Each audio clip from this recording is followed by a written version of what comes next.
எல்லாருக்கும் வணக்கம். இன்னைக்கு பார்த்தீங்கன்னா நான் வந்து முட்டை குழம்பு தான் வைக்க போகிறேன். வாங்க எப்படி செய்யறதுன்னு பார்க்கலாம். கடாய் நல்லா சூடாயிட்டு இப்போ தேவையான அளவு எண்ணெய் ஊற்றிக்கலாம்.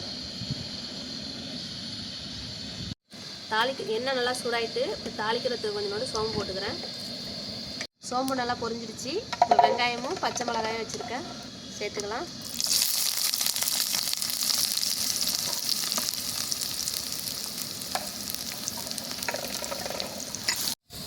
வெங்காயமும் பச்சை மிளகாயும் நல்லா செவந்துடுச்சு.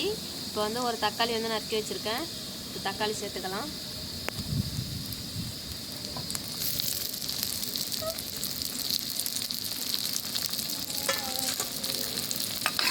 தக்காளி நல்லா வெந்துடுச்சு. இப்போ வந்து இஞ்சி பூண்டு விழுந்து சேர்த்துக்கலாம்.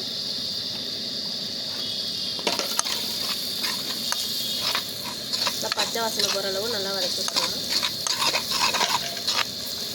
தனி மிளகாத்தூளும் மஞ்சள் தூளும் எடுத்துருக்கேன், அதையும் இதோட சேர்த்துடலாம். இப்போ கொஞ்சமாக தண்ணி சேர்த்துக்கலாம். கொஞ்சம் மல்லித்தூளும் சிக்கன் மசாலாவும் சேர்த்துக்கலாம்.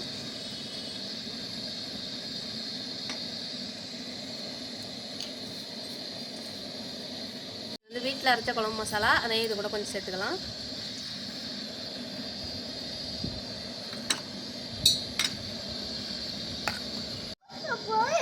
குழம்புக்கு தேவையான உப்பு போட்டுக்கலாம்.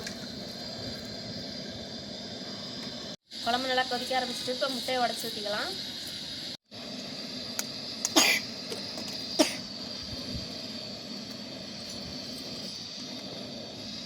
முட்டையை வந்து அப்படியே ஒரே இடத்துல ஊற்றிடலாம்.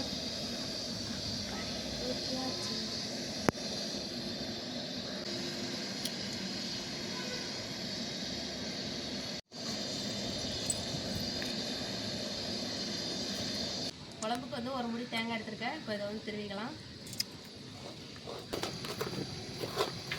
காலில் வந்துருச்சு. முட்டை பாருங்க நல்லா வெந்திருக்குது.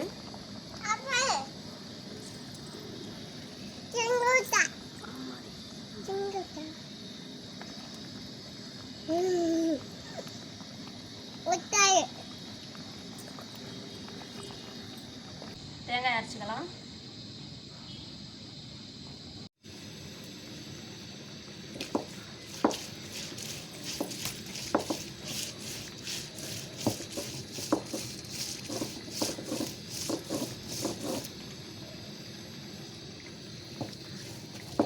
அரைச்சாச்சு, இப்போ எடுத்துடலாம்.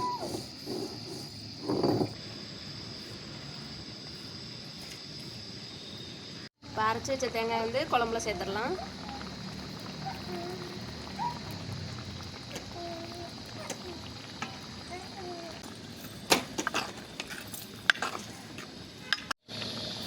குழம்பு நல்லா கொதிச்சு வந்துடுச்சு. இங்கே பாருங்கள், எண்ணெய் எல்லாம் ஓரம் திரண்டுடுச்சு.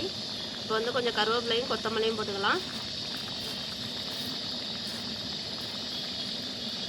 முட்டை குழம்பு சூப்பராக ரெடி ஆகிடுச்சு. வீடியோ பிடிச்சிருந்துச்சின்னா லைக் பண்ணுங்கள், ஷேர் பண்ணுங்கள், மறக்காமல் சேனலை வந்து சப்ஸ்கிரைப் பண்ணிடுங்க.